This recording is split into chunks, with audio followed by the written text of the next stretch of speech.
Now, we prepare for an inside perspective on one of the most trailblazing companies we have here in Oregon, or the nation, really. Dave's Killer Bread. We're lucky to have John Tucker, CEO, and Genevieve Martin, Executive Director of Dave's Killer Bread Foundation, with us today. To facilitate our fireside chat is Dr. Rachel Cunliffe, Assistant Professor here at PSU. Her research is in restorative and nonviolent responses to extreme violence. She runs a compassionate listening project here with those entangled in the death penalty system. In this discussion, John, Genevieve, and Rachel will share insight into the why and how, and in particular how Dave's Killer Bread is attacking this, shifting the role of business, reducing the negative impact of mass incarceration and recidivism in America. John and Genevieve. And Rachel.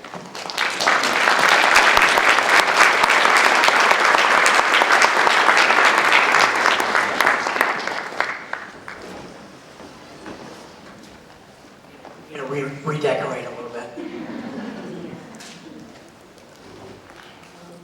Well, we're really excited to be here, and thank you everybody for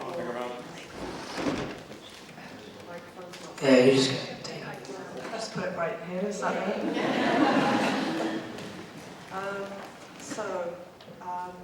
John, I'm hoping that you can sort of get us started here in the conversation.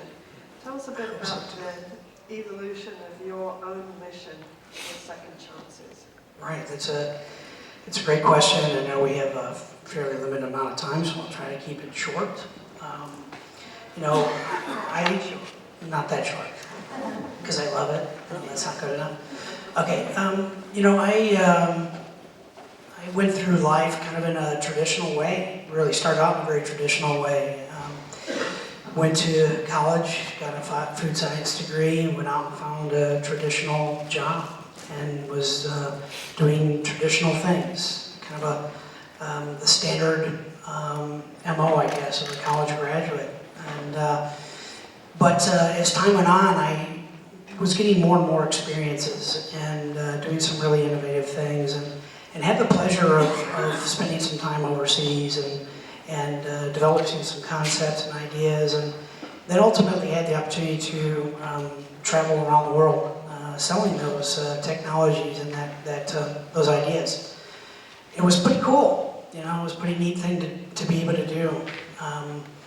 But the whole time I just felt this emptiness, and I remember, distinctly remember this. I was sitting in this restaurant in Bangkok, Thailand, of all places. I was all by myself and felt very alone. I was very far away from family and friends. And I just asked myself, is this it? Is this what I'm going to do with my life? As cool as it may sound, is this it? So I came home and put my resume out on Monster.com, and a few days later, I ultimately, literally in a few days, secured a job with a very small company in Eugene, Oregon. And came out to Eugene and started with this company. And the neat thing about this organization that I joined was it was part of this burgeoning area of the food industry called the natural food industry. And that's when my heart soared. I really had a grand opportunity, and I learned very quickly that the natural food industry is very different. That they're about doing things differently with a purpose. That it's not just about delivering great products, great healthy products, but it's about making a difference in the world. And that really changed my life. And so since that time, that's what I've been dedicated to, is working with natural food industry, within the natural food industry, and working with companies that really believe in understanding their why and why they want to make a difference. And that's ultimately how I came to Dave's Killer Bread. And the great story that Dave, Dahl, and Glenn, giving Dave a chance to come back to the business and giving him that second chance really resonated with me. And it was really just the beginning of something that turned out to be very special, and will continue to be as we go forward. Thank you very much. Genevieve, tell me a bit about your mission. How did you know that this was what you wanted to do? Did you start out knowing this is what you wanted to do, or how has your mission evolved along with the mission of Dave's Killer Bread and the Foundation? I'd say most of the things I've done have been accidental. They've been taking advantage of opportunities that present themselves and, quite honestly, not having a plan and seeing where life takes me. So I didn't come from a traditional upbringing. I come from probably the more common dysfunctional family and not having a career track and an academic track and not even realizing that that might be in the cards for me. And early on, I learned the value of advocating on behalf of those that don't have a voice. And so as a child, I had this great dream that I'd be this child advocate attorney, and I'd be turning the world around, and I'd speaking on behalf of all these children that need it, and realized that wasn't really the cards for me. 8+ years of school it's not my thing. So continued on in life with opportunities that presented themselves. Came to Dave's almost 6 years ago and started to realize there was a lot of parallels in the folks that I worked with and became my colleagues and my friends, and not having a voice. And so often being looked over because they are looked at as the bottom of the bottom. And so as we started to progress and change, which we'll talk about in a little bit, I started to realize I had an opportunity to be able to do exactly what I wanted to do as a child, but for a completely different population. And in learning more and more about their upbringings, realizing how much I had in common with them, and how a few brief little moments in my life changed my trajectory so that I wasn't experiencing the life that they had. And so, as you came to know these people and the trajectory of their lives after they got involved with Dave's Killer Bread, what happened that got Dave's Killer Bread out of philanthropy and into a foundation? So we had actually an unfortunate couple events happen, and I think so often that's what happens with us, is something happens and occurs in our lives that makes us go, crap, I gotta do something differently. So we had been employing people with criminal backgrounds. We've been doing it for over 10 years now, and we've done a good job, but that's kind of where we placed it. We left it at that. We knew it was important.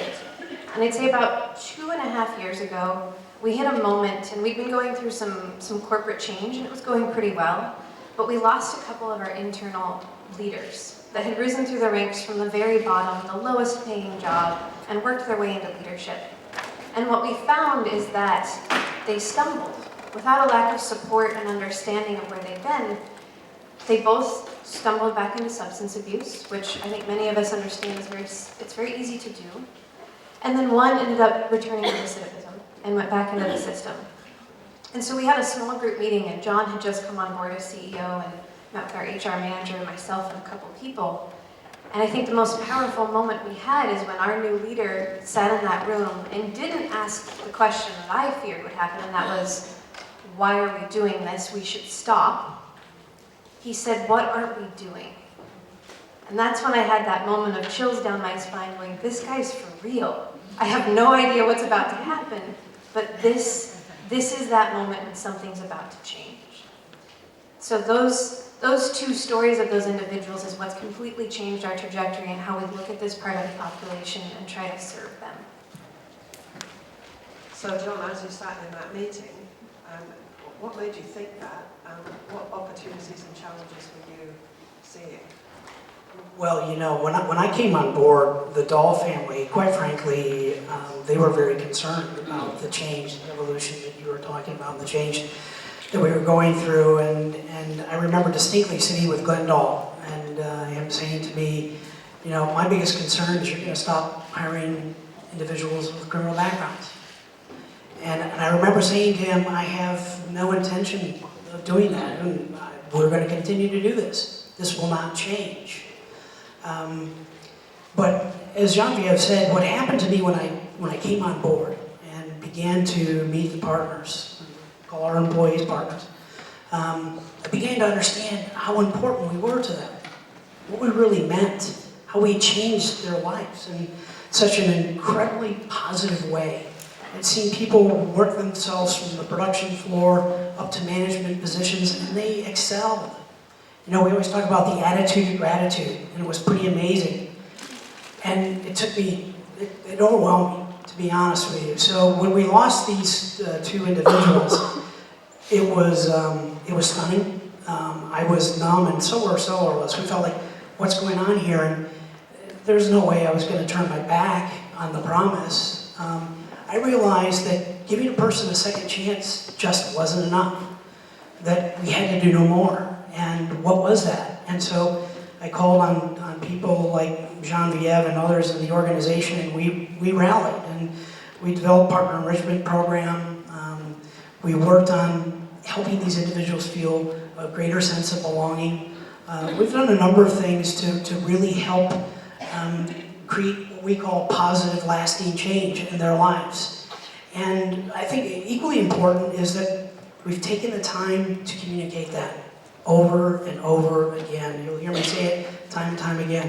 What we communicate internally within our organization is to me, is actually more important than what we communicate outside the organization. And so that's what we really try to do. And with that, that overcame some of the obstacles.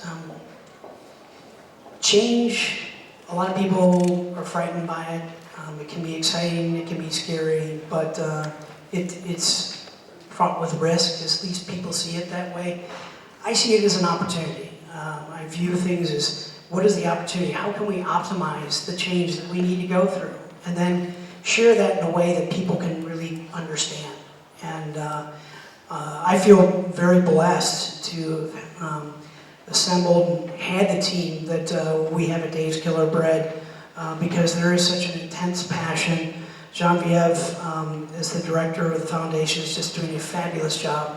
We're just at the tip of the iceberg of really bringing about change in the criminal justice system in terms of how do we bring people back into society.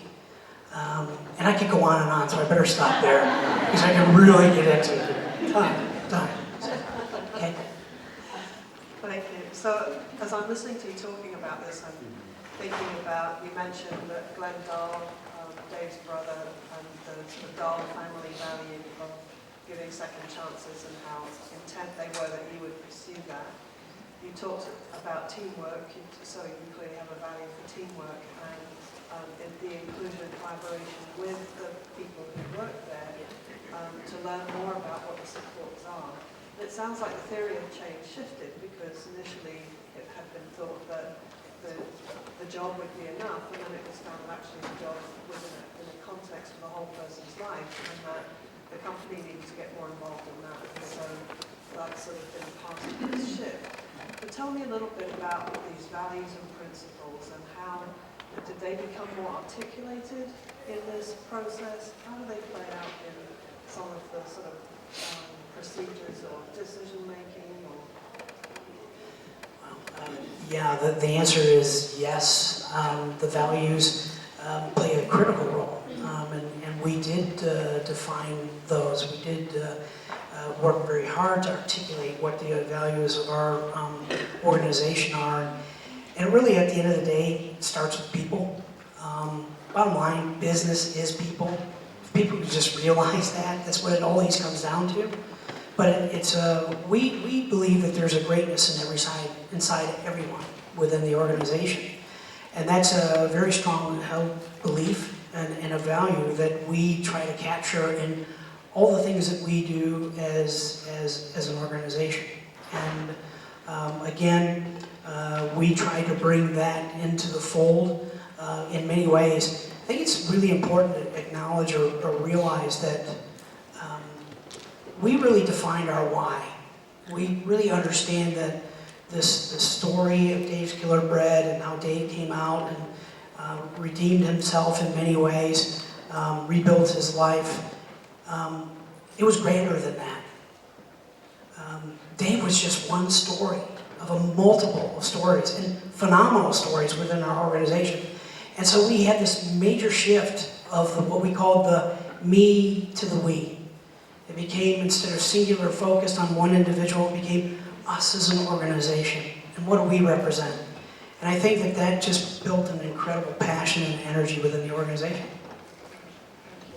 And so, Genevieve, you've talked about employee partners, and this concept of employee partner is very interesting to me in our previous conversations. Can you speak a little bit about that and how that perhaps is a manifestation of some of these values?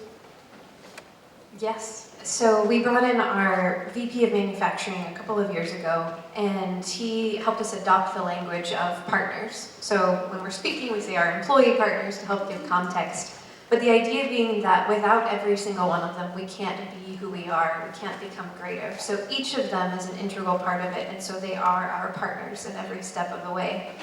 And when we started to shift that communication with them internally, we started to see a huge change and I think improvement in our culture. We already had a good culture, but it started to be more supportive. They started to band together and build even support networks within themselves when they saw one another as equals, as brothers, as sisters, as family.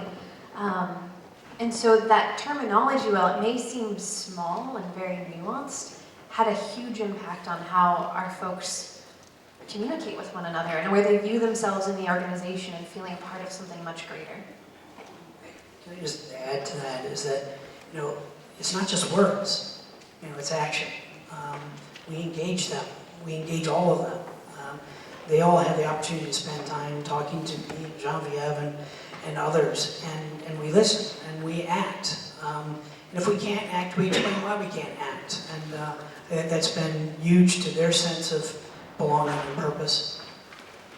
And so, John, as you sort of look at this experience that you are having, and I realise it's not something you can look back on because it's ongoing, what would you say at this point are the main lessons or points of inspiration that you would offer to other businesses as you think about what the opportunities are for innovating for social good? I think that first and foremost, you really need to understand your why. Why are you doing? Why are you compelled to do this? That's absolutely critical. I think it's also very important that why aligns with your business in a way that people can understand. That it makes sense. That there's a continuity there. If you don't have that, it becomes a far greater challenge and a bigger hurdle for people to translate between the business and the brand and the social mission that you're on. I think that's something that's very important. As I've already said, communicate. It's absolutely critical. And when you do that, you just see people get inspired. They understand. They also question and they challenge. And so you learn to shift and move and evolve. And then I think the last thing that I would say on that is that, we've been very blessed in the environment that we were in, the roles that we played, and the role that Genevieve is playing as director of the foundation. It's so much a part of our organization. But I know there's people out here in this room that are part of organizations that may not be there yet. And I think it's really important for you to recognize that you don't have to be a CEO. You don't have to be an entrepreneur. No offense to anyone here. But you have to have an entrepreneurial spirit. And you have to believe in being a champion. And you have to be willing and have the guts to stand up and say, this is why I think this is really important to us as an organization. We need champions. We're not going to reinvent the world and have all these new companies come in and be B corporations overnight. We need people within strong businesses that exist today to have more of a heart, to have social mission as part of who they are. That's my thought on that one anyway. Thank you. So we've talked, I hope, my intention has been to draw out some of the general principles that have application to all social entrepreneurs from the Dave Killenbread experience. But now I want to get in on the thing that I'm really interested in, which is actually re-entering business and how these folks get reintegrated into society. And so specifically, the opportunities that there are for business to contribute to the reform of the criminal justice system and how we can hear you. I'm sorry. So, Genevieve, if you would speak a little to the opportunities for business, specifically in this area of criminal justice reform. I think an important thing to understand, and this is some of the work we had in the beginning, is understanding the state of reentry and understanding it in a national and a local state, whatever you want to look at it, of what these individuals experience. So they don't have an experience like the average individual does. So when they re-enter the community, they re-enter with almost nothing. Overnight, they become accountable to themselves, and they haven't done that for months, years, maybe decades. And overnight, they have to know how to handle themselves. That's a lot of pressure. Imagine when you turn 18, you move out of the house, that's a lot of pressure. You fail and you stutter. But they have an entire system weighing down on them, judging every single movement that they make, every decision that they make, and penalizing them for the slightest infractions. So they enter pretty overwhelmed. One of the most stabilizing factors for them is finding employment. But imagine going to your job interviews, not entirely sure how you're going to get there every day, not entirely sure your housing situation is truly stable, not entirely sure how to build new relationships and interpersonal skills with people that are going to be better influences on you, rather than returning to your old comrades. And that's just a few. That's just a few. That's not even discussing any treatment you might need, any substance abuse training, cognitive behavioral therapy, anything like that. But what we have found is by having high expectations of people, people will meet those expectations. So if you have low expectations of an individual, of, well, they surely can't work a full-time job, they're not ready for that, they will rise to that exact expectation. So why would you set the bar so low? So being willing to accept them as who they are. We all struggle throughout life. Sometimes it's just not as obvious. So knowing that they're going through those same exact struggles plus a couple more, and affording the opportunity to have employment and stability in their life is key. Because then from that, they can find housing, they can find transportation, they can build a life and to be okay over time. And so what businesses have such a tremendous opportunity is this is a completely untapped workforce of the most dedicated people you will ever employ, ever, bar none. We went so far as to test our own theory, just because we kind of think a lot about ourselves, we think we're kind of awesome, but we thought we should probably prove that before we started saying that too much. And so over a year ago, we did a case study of our own employment practices to make sure we weren't full of ourselves.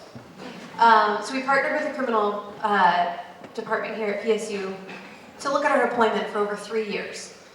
And our theory was they perform no different than their counterparts without backgrounds.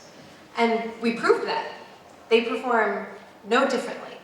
So evil level playing field. But then what we also found is that when you look at disciplinary action, because that's what HR people really care about, is your turnover and your disciplinary action. We have 3 buckets: attendance, policy violations, and behavioral. We found that in every single disciplinary bucket, the individuals with felony convictions perform slightly better than their counterparts. Slightly better.